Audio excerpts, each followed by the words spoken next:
제가 그 배가 왜 바위에 바위가 없는데도 침몰을 하냐를 설명하기 위해서요. 자, 이 중간 부위는 지금 얹혀진 부위는 기관실이에요. 기관실이 배에서 차지하고 있는 그 부피는 굉장히 커요. 그 어떤 구획이 거기가 침수가 된다면 이건 치명적이에요.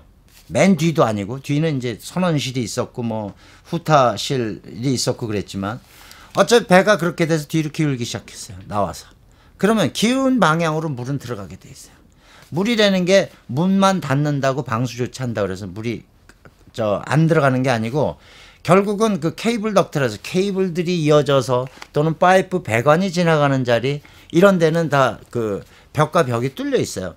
자, 단시간이지만 어떤 물의 양이 이게 바깥이나 마찬가지의 어떤 형태로 바깥 수위하고 마찬가지 형태로 차 있었기 때문에 들어가는 그 뒷부분이 물에 잠기는 그 시간이 굉장히 짧았다고 생각을 해요. 자, 그러면서 빠져나와서 처음에 이 정도 기울기가 됐다 점점 이렇게 됐어요.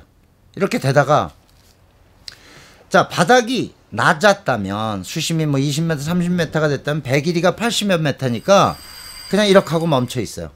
더 이상 왜? 선수 쪽은 물이 안 들어가니까 이렇게 하고 부위 역할을 하고 얘는 그냥 추 역할을 해서 더 이상 이게 반복적으로 이렇게 되면 장시간 걸려서 배가 부러졌겠지만 더 깊은 데로 가니까 닿질 않아요. 더 가려고 그래요. 더 가려고. 근데 요쯤에서 이 배 앞부분에 떠 있는 부분에 무게가 물에 떠 있을 때는 배지만 공중에 떠 있을 때는 하나의 중력으로 작용한다고. 어느 순간서부터는 아래로 이제 내 무게를 찾으려고 무게 행세를 하려고 그러는 거야. 그럼 이렇게 내려가요. 자, 그러면 지금 이게 하나의 구조물이지만 여기가 약해져 있어요. 자, 밑에가 다 찌그러져 있고 위가 올라가 있어요. 자, 이렇게 힘을 받아. 이렇게 뚝뚝뚝뚝. 그러다가 어느 순간에 이 용골 배 중심을 잇고 있는 배 밑에 이제 그 가운데 가장 그 골격 중에서 가장 큰 걸 용골이라고 그래요. 킬이라고 그러는 게 그게 딱 하고 부러지게 돼요. 부러지게 되면서 자, 설명이 되는 것 중에 또 하나가 부러지는 순간에 그 선체를 가만히 보면 우현측에 그 철판의 어느 부분이 이렇게 빠져나와 있어요. 그건 뭐냐면 늘어져 있을 때는 끝까지 끊어지고 나서도 거기가 안 끊어진 거예요. 그러니까 잡아 당긴 거야. 이게 가라앉으면서 잡아 당기니까 배가 우현으로 자빠진 거야. 선수가 우현으로 자빠진 상태에서 구조가 됐죠. 사람들이 떠 있고 얘는 딱 부러지면서 이렇게. 그래서 꼬리가 위에 잠깐 떠 있어서 TOD 상에서도 갈라지는 게 그 이제 알려졌어요. 보여줬어요. 자, 그러고 있다 가라앉아서 좌연을 바닥으로 해서 이렇게 가라앉았고 얘는 떠서 가다가 뭐 나중에 이제 뭐 또 이제 물이 또 거기도 완전히 한쪽이 터진 상태니까 아까 얘기한 그런 그 공간으로 물이 차기 시작해서 결국은 선수만 이렇게 보이다가 결국 가라앉았잖아요. 몇 마일 흘러가서. 자, 그러니까는 배가 이 가라앉은 데는 절대 암초가 있을 때도 아니에요. 그렇게 얕은 데도 아니에요. 45m예요. 그것도 우리가 가서 확인을 한 거고 배가 침몰한 자리라고 발표한 그곳이 실제로 천안함이 침몰한 자리가 맞아요. 그럼 거기서부터 그 예상 그 비껴졌다는 그 암초까지 거리는 약 2.5m, 2.5km. 그러니까 시간상으로 보고 그 배에 손상된 정도로 봤을 때 그 정도면 충분한 거죠.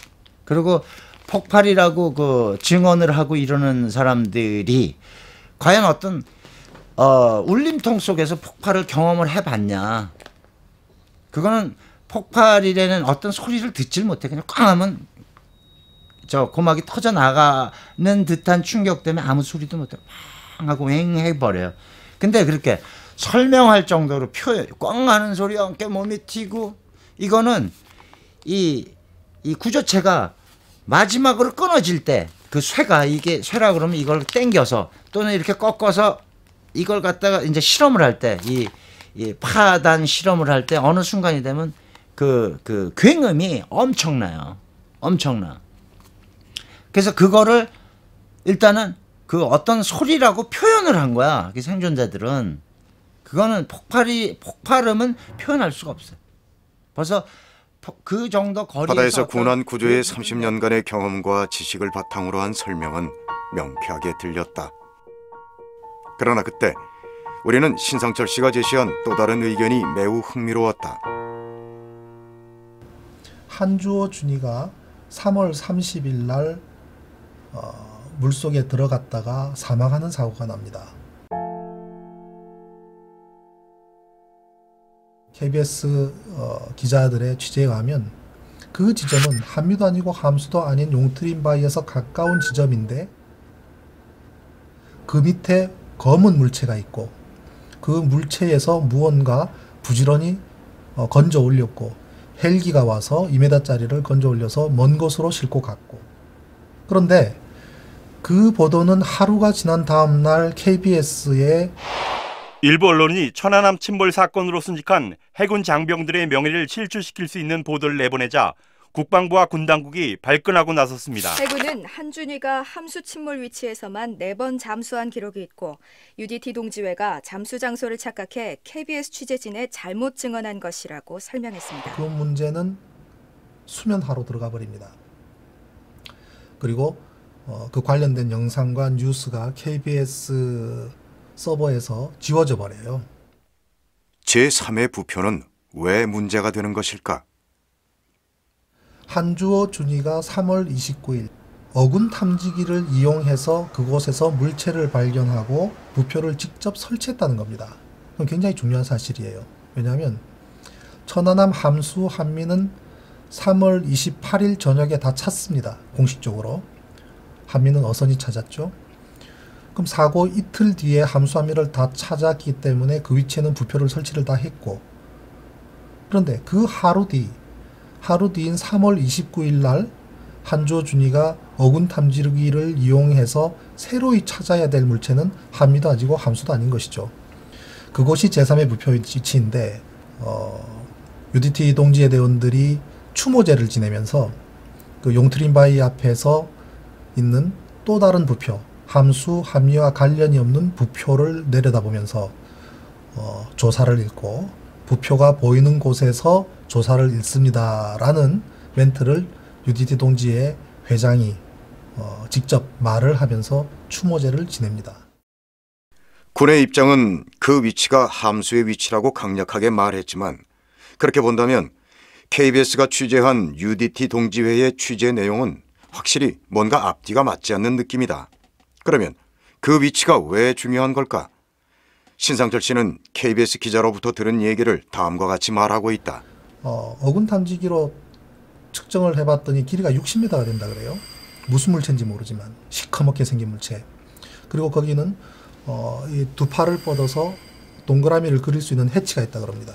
그리고 그 옆에는 국기계양대, 2m가량 되는 국기계양대가 있다고 하는데, 천안함에는 둥그런 해치보다는 사각 해치가 많습니다. 특히 함수든 한미든 둥그런 해치를 찾아갈 필요가 없어요. 뭐 문만 열면은 전부 그 해치들이기 때문에. 그런데 둥그런 해치가 있는 구조물은 천안함과는 다른 구조물입니다. 그리고 길이가 60m라는 것도, 천안함은 길이가 87m입니다. 87m 천안함이 함수와 한미가 분리가 되면서 함수는 47m고요. 한미는 37m입니다. 그럼 길이도 맞지가 않죠. 그 1m, 1, 2m 차이 나는 게 아니라 십수 메다가 차이가 난다는 것은 그것은 착오일 수가 없는 것입니다. 따라서 제3의 부표에 깔아앉아 있는 물체, 그 물체는 그분들의 증언을 취합을 하면 일반적인 함선이 아닙니다. 잠수함입니다. 그 물체는. 그러면 왜 그 위치에 잠수함으로 추정될 수밖에 없는 그 물체가 깔아앉아 있었는지 여부, 그리고 왜 그것을 비밀리에 했어야만 하는지 여부, 이 모든 것이 제3의 부표와 함께 베일에 쌓여있는 부분이고요. 그렇게 연관을 짓다 보니까 천안함을 반파에 이르게 했던 것이 무엇일까라는 지점에서 제가 새로운 각도에서 조사를 하게 되죠. 천안함 좌측에 나 있는 커다란 데미지는 무언가 앞부분이 둥그런 물체가 충돌을 했다는 것을 저는 선체 조사를 하는 과정에서 발견을 했습니다. 선박이 철강으로 되어 있기 때문에 굉장히 튼튼하고 단단하다고 생각하는 분들이 많은데, 생각 외로 참 선박은 약합니다. 얇습니다. 천안함의 외판이 불과 6mm밖에 안 되거든요. 6mm. 천안함 배 밑바닥은 1cm밖에 되지 않습니다. 우리 새끼손가락보다도 가늘죠. 그렇게 배가 얇습니다. 배가 얇아야지 많은 무거운 무기들도 싣고 미사일도 싣고 많은 탑재물들이 있기 때문에 최대한 철판을 얇게 합니다. 그렇기 때문에 그 옆에 무언가 와서 부딪히게 되면 그대로 부서질 뿐만 아니라 어떤 물체가 부딪혔는지를 선체에 고스란히 남게 됩니다. 눌러져서. 천안함은 무언가 둥그런 물체가 옆에 와서 부딪혔기 때문에 나타나는 손상입니다.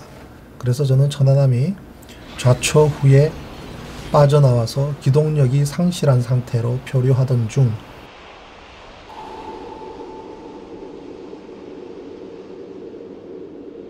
그 밑을 지나던 또 다른 함선인 잠수함과의 충돌에 의해서 반파되었다고 결론을 내리고 있고, 그에 대한 증거들을 지금 계속 수집해 나가고 있는 과정이 있습니다. 그리고 상당한 부분이 그것을 입증을 해주고 있습니다.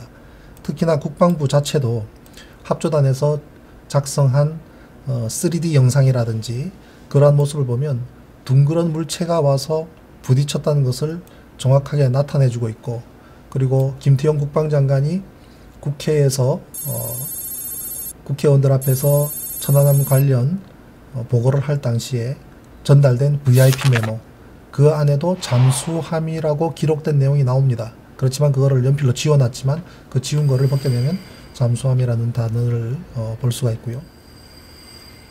그리고 유일한 영상으로는 절단되는 순간의 TOD 영상을 국방부에서 공개를 했는데, 그것이 의도적인지 실수인지 모르겠습니다만은 그 영상을 분해해 보니까 천안함 함수와 함미가 분리되기 시작하는 시점에 그 중간 지점에서 거꾸로 조류와 거꾸로 이동하는 새로운 물체가 발견이 되었습니다.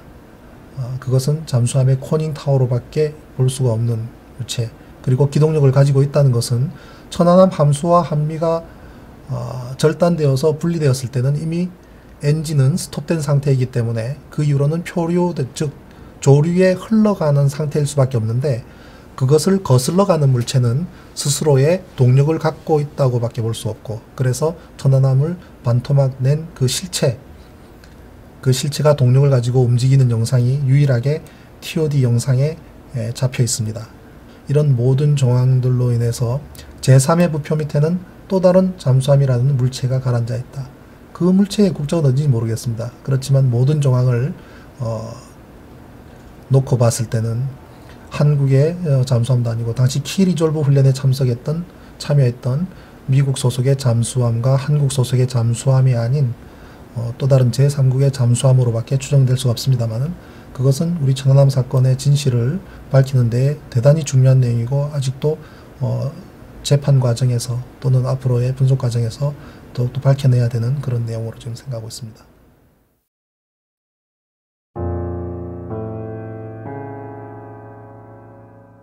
이러한 논란이 증폭되는 과정에서 군은 단호하게 대처한다. 즉 신상철 씨를 명예훼손으로 고소 고발한다. 또한 해군은 천안함 침몰 사건 민군합동조사단 신상철 위원과 민영통신사 뉴시스를 각각 검찰에 고소해 신 위원은 검찰 수사가 진행 중이고 뉴시스는 막연히 예상을 했던 거는 신상철 씨의 발언 중에서 혹시 문제될 만한 발언 혹은 인신공격적인 성격이 들어가 있다고 볼 수 있는 어떤 그런 내용이 있다면 그런 부분에 대해서 기소를 하고 그 외에 사고 원인과 관련된 부분은 그걸 과연 기소할 수 있을까 하는 의문이 좀 있었습니다. 그런데 막상 공소장을 보니까 36개의 글에 대해서 기소를 했더라고요. 그래서 상당히 당황했습니다. 당황했다기보다 좀 황당했다라고 이렇게 좀 생각을. 흥미로운 점은 법정에서 명예훼손을 판단하기 위해서는 사실관계를 먼저 파악해야 한다고 한다. 그래서 법원은 신상철 씨가 명예훼손을 했는지 안 했는지를 알려면 천안함 사건에 대한 신상철 씨의 의견이 사실인지 아닌지 밝혀야 한다. 그리고 나서 그게 명예를 훼손하는지 안 하는지를 따져야 하는 것이다. 우리는 보고서에 의존했던 군의 논리를 이제는 좀 더 직접적으로 그들의 말을 들을 수 있게 됐다. 법정을 주시해보자.